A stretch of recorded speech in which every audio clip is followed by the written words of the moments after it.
नमस्कार दोस्तों बिहार के मुख्यमंत्री नीतीश कुमार, जिन्हें लोग प्यार से कुर्सी कुमार कहते हैं। दोस्तों, बिहार के मुख्यमंत्री नीतीश कुमार एक ऐसे नेता हैं जो 20 साल में 8 बार पलटने और सरकार बनाने के खिताब अपने नाम हासिल किया है। कभी विपक्ष में भाजपा रहती है तो कभी विपक्ष में आरजेडी, लेकिन मुख्यमंत्री की कुर्सी पर कुर्सी कुमार नीतीश कुमार ही बैठते हैं। दोस्तों, परिस्थितियाँ जो भी हो, लेकिन नीतीश कुमार के आगे झुकना बड़े बड़े राजनीतिक के बादशाहों को पड़ जाता है। खैर दोस्तों, मैं अपने चैनल पर हमेशा ही भोजपुरी लोक गायिका नेहा सिंह राठौड़ के आवाज़ में गीत सुनाता हूं, जो कि भोजपुरी लोक गायिका नेहा सिंह राठौड़ हमेशा ही सियासी गीतों के माध्यम से सरकार की कमियों को दिखाती है, सरकार को ट्रोल करते रहती है। दोस्तों, एक बार फिर से एक नया गीत सुनाने वाला हूं, जो कि नीतीश कुमार के हालिया राजनीति को देखते हुए गीत को तैयार किया गया है। हमें उम्मीद है कि ये गीत आपको बेहद पसंद आएगा। पूरी गीत सुनाऊँगा, इससे पहले हमारे चैनल पर नए हैं तो चैनल को सब्सक्राइब कर ले।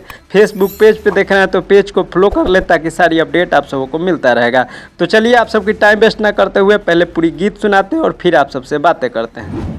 सुनाओ सुनाओ सारी जनता चाचा नीतीश के गारी सुनाओ, सुनाओ सुनाओ सारी जनता चाचा नीतीश के गारी सुनाओ। अब की इलेक्शन में सबक सिखाना, सबक सिखाना जी, सबक सिखाना। अरे वोट खातिर आए तो घर से भागाना, घर से भागाना जी, घर से भागाना।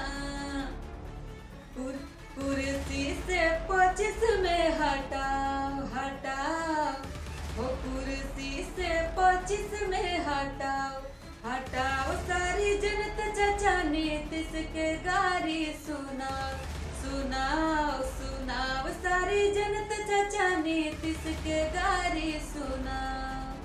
कि छाने में पलट जलेला जो न लागे, बेवफा सनम लेखा दिल तोड़ के भागे।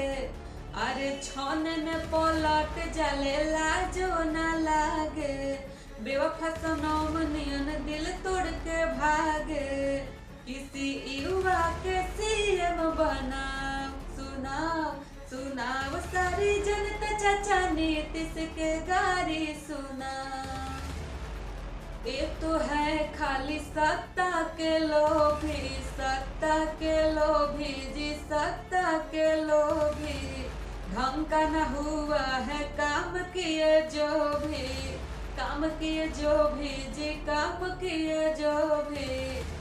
ये तो है खाली सत्ता का लोभी, ढंग का न हुआ है काम किए जो भी। किसी युवा के सीएम बनाओ, सुनाओ सुनाओ सारी जनता नीतीश के गारी सुनाओ, सुनाओ सुनाओ सारी जनता चाचा नीतीश के गारी सुनाओ। तो दोस्तों, ये गीत आप सबों को कैसा लगा? जैसा भी लगा हो, नीचे दिए गए कमेंट बॉक्स में हमें ज़रूर बताएं। इस गीत को आप सब ज़्यादा ज़्यादा शेयर करें। दोस्तों, बता दें आप सबों को कि इस गीत को सुनाना मेरा यह मकसद नहीं कि किसी व्यक्ति विशेष के दिल पर ठेस पहुँचे, बल्कि सुनाने का मकसद ये था कि लोग जागरूक हो और साथ ही साथ लोग इंटरटेन कर सके। तो इस वीडियो को और इस गीत को यहीं समाप्त करते हैं। मिलते हैं अगले वीडियो के साथ, अगले गाने के साथ। Bye bye, tata. स्वस्थ रहे, मस्त रहे, अपने काम में व्यस्त रहे। Thank you so much.